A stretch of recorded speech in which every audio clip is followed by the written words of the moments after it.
So guys, that's the evening over. I'm on the track watching it all kind of be packed away. Here with Mike. Don't shy away. Mike was my chauffeur. Mike got me here on time. Yeah, I've got something pretty cool to show you guys when we get home. But yeah, met some really cool people. I basically snuck past security and talked to all the elites, which was really cool. So thank you all for your time. If you're watching this, you probably won't be. Why would you be watching this?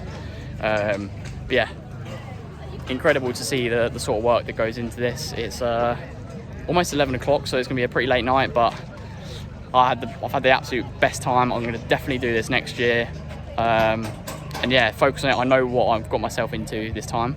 Got the experience under my belt, and it's just motivated me even more. So absolutely loved it. So let's go home, shall we?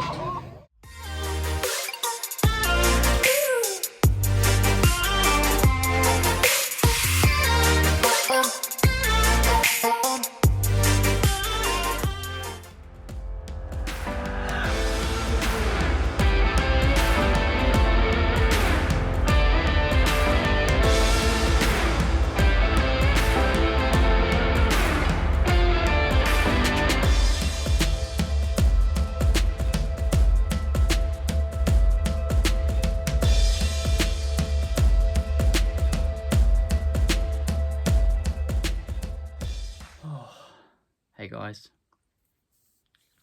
we are back from the night of the 10,000 meter PBs. Sorry, I have to keep drinking water. Basically, I probably went about 2-3 hours off barely any water after the race, just because I was busy watching, and the queues for water at like some of the stalls was just ridiculous. So my throat is so sore right now. Yeah, I just wanted to record this while it's still fresh in the memory. I don't want to get up the next day and then try to remember what I was thinking on the day. But we'll start off with the good bits, and then I've got some serious stuff to say to you guys. So if you don't want to hear the cringy serious stuff, I'll let you know when you should click off, basically. So yeah, number was 108, my first kind of proper name on the number. I don't think I've got it on any others where it like came printed on it. I had it on the London Landmarks, but I think everyone has that. But yeah, Gibbons 108, really cool numbers. Yeah, got the night of the 10k PBs special brand beer, which is pretty cool. Got the night of the 10k PB badge, so that's gonna go on my bag or something. I also got a whole box of beers because they had loads at the end of well, not loads, but they had a few boxes at the end of the night, and just said, did you run today? And I said, yeah. And they said, would you like a box of beers? And I was like, I don't drink, but they were like, well, have it anyway. So sweet as a nut. I don't know what's gonna happen to them. There's just gonna be 12 of them sat on my shelf because I don't drink. Lots of Morton gels. They were giving them out at a Morton stand, and they were saying that they go out next week. I guess that's why they were giving so many of them out for free. But it's just sugar. I can't imagine like even past their sell by date that they're gonna be going funny or anything. Got a couple of bottles, and yeah, the really cool thing, I took my shoes with me and a Sharpie, and I managed to get them signed by some of the elites. So let's go through some of the signatures I've got. Oh, so here we've got the race winner, Cripper, the faster brother. The other one, couldn't find him. I was going to get the two brothers next to each other, but didn't manage to.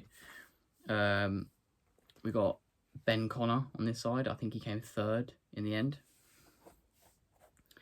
We've then got on this shoe, we've got Jack Rowe, Chris Thompson. Chris Thompson was the one I really wanted. He's someone that I really look up to. 40 years old and still managed to qualify for Team GB for the Olympics at Tokyo. I just think that's really cool. And then we've got Sam Atkins, the guy who came second. Obviously, Cripper came first. So I've got the 3 podiums, and then Jake Smith. So Jake Smith was the hardest one to find. I was looking for him for ages, and we just saw him as he was leaving. I'll put up a photo here. Managed to get a photo with him. So yeah, these shoes are officially never being worn again because don't want to ruin all the signatures. Hopefully I can get some more at some point. But yeah, so that's the fun stuff out the way. So if you don't want some serious chat, probably best you turn off now, basically. So guys, we're just going to talk about what happened, my mindset, how I feel after the race. So yeah, my official time was 32:17. Didn't get anywhere near even my seagull. I would put a seagull on the screen, but we're being serious. If you'd asked me before the race how I'd feel with a 32:17, I would have said I'd be like really, really upset with that. But I'm actually not. Yeah, I mean, I'm just going to start off by saying that there's loads of things I could say and use excuses. But I think the number one thing just comes down to me overestimating my fitness a little bit, I think, and underestimating how hard 25 laps of the track is just mentally. There was a few things that weren't ideal. I ran out of water before the race, so I had a really dry throat just before we were about to start in that heat, which wasn't ideal. I don't think it made any difference. I'm not saying I would have ran quicker had these things all been right, but who knows, right? So the heat was, it's just ridiculous. It did cool down a little bit by the time of my race, but then the sun was at an awkward level. But we'll talk a little bit more about that in just a second. The third 100-meter bend, no, what, the second bend. So kind of the last 200-meter bend. There was like, that's where all the food stalls were, and there was a pizza one right there, and they were also using like some sort of pizza oven. And I swear, all I could smell was smoke when I ran around that corner. And yeah, personally, I found it like I don't think it made much difference. I'm not saying that the air was really thick and foggy or anything like that. It was just, I don't know, I think it just maybe dried my throat out a little bit.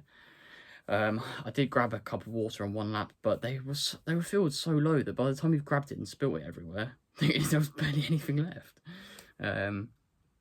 But because it was right at the end of the bend, you had to like swing really wide around the bend to be able to get the water. So yeah, that's a bit of a mess. I'm not gonna lie about that. But again, didn't change the outcome of the race at all. But yeah, so the start was carnage. Like, what did I expect? 42 guys lined up on the start line, all roughly hoping for the same sort of times. And yeah, they just, I don't know, I just haven't got that killer instinct on the track, I don't think, to like bully my way into decent positions or stop people from cutting me up. I was getting cut up all left, right and centre, so I think I ran the first 2 laps in last, which I was actually fine with. Like, the pack was like not too spread out, felt really comfortable.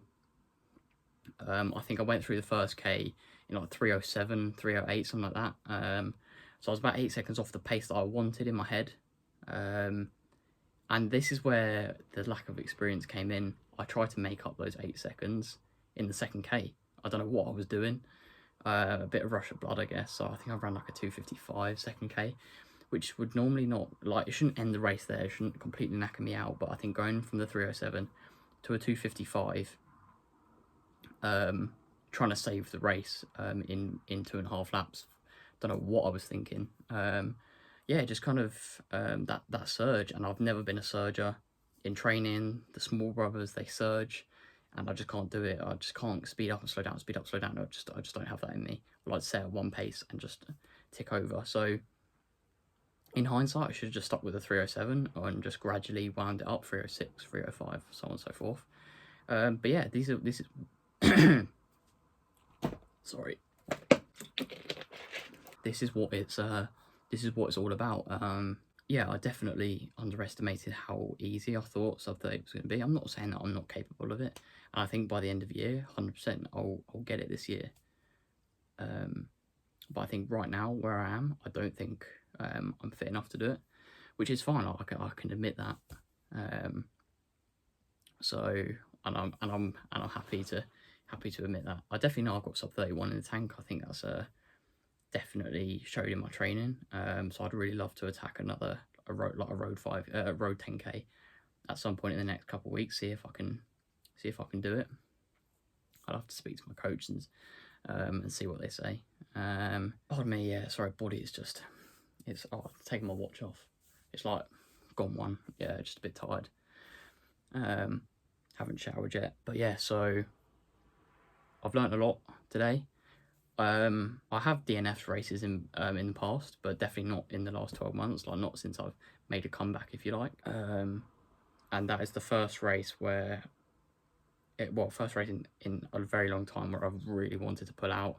Felt like pulling out with such a large chunk to go. Basically, I think I wanted to pull out after 6 or 7 laps because, I don't know, the heat just got to me, the occasion got to me maybe, I don't know.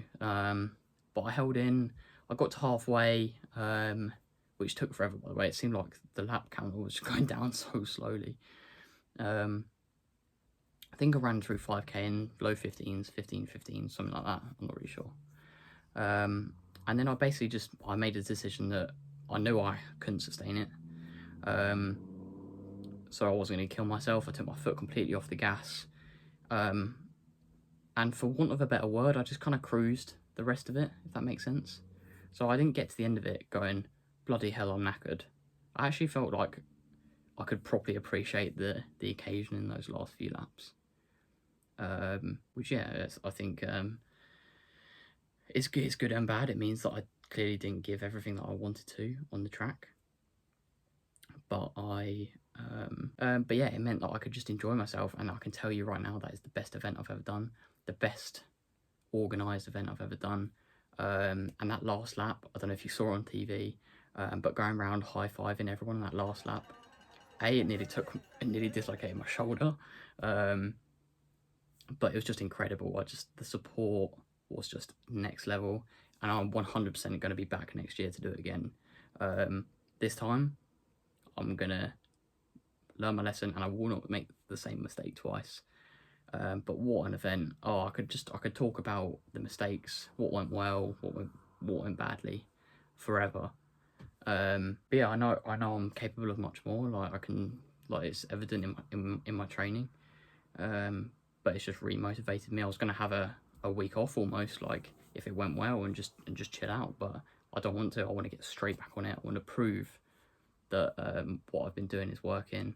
And yeah, so I guess we leave it there. Yeah, what a day. Managed to speak to so many elite runners, so many fans. And yeah, if you didn't go this year, you need to go next year, because it was just on another level. Ben Pochi, if you're watching this, probably been too busy to watch this, but yeah, it was absolutely insane. So fair play to you, sir, because that is an insane event. Thank you to Highgate Harriers for all the pacing and everything, and On Running for supporting the event. Yeah, I think I'm gonna go get some kip. Yeah, I'm also not sure if you're meant to move out of lane 1 when people are coming through. So if you didn't see it on the video, I did get lapped quite a few times. Well, not lapped a few times, but by quite a few runners. Got lapped by quite a few runners, and I'm not sure if you're expected to move out of the way. I did it anyway, just because I was like, well, if I'm not going to run the time I want to run, I might as well not get in the way of these guys running what they wanted to run. And as soon as I'd done it for the guy in first, who was looking so strong, by the way, I don't know his name, I couldn't then not move out for the second and third who were chasing him down, because otherwise that's just unfair on them. So yeah, basically started just moving out to lane 2 and 3 every time I heard someone coming close. And then the final lap, I just ran it in lane 4, I think, high-fiving all the spectators, which was just a really great experience, by the way. But yeah, it was great to see my family there. I could obviously see that they were a little bit worried about me, in terms of like, oh, is he okay? Like, it's super hot. It's going at a high intensity here. But yeah, I was absolutely fine. Just not my day. But we live and we learn. So yeah, that is going to be the end of today's video. I don't know how long this video is going to be. Pretty long, I think. But yeah, thank you for everyone's supportive messages. It really means the world, and makes me just want to get back on it and keep smashing training sessions and future races, basically. So that's going to be the video today, guys. Please like, subscribe, share with your running buddies. It's free for you, and it definitely does mean a lot to me. So yeah, catch you in the next one.